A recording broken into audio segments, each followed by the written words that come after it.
Hozir kuz faslida revmatizm kasalligi, artrit, artroz kasalliklari bo'yicha og'riqlar bilan og'riyotgan bemorlarimiz ko'paydi.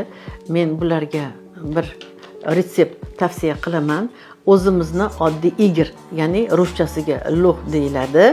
Barcha viloyatlarning o'sha giyoh sotuvchi bozorlarida bor. 5-6 ta tomirni olib 1,5 metrlik kastrulkadagi qaynagan suvga solinadi va 40 minut davomida past olovda qaynatiladi. 40 minut, 1 soat ham bo'lishi mumkin.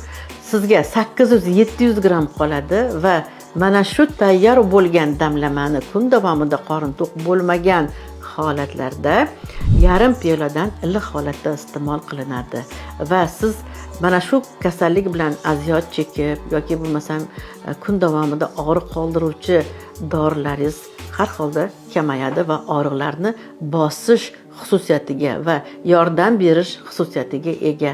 Mana shu damlamadan foydalanib o'zingizga o'zingiz yengillik berishga yordam bering.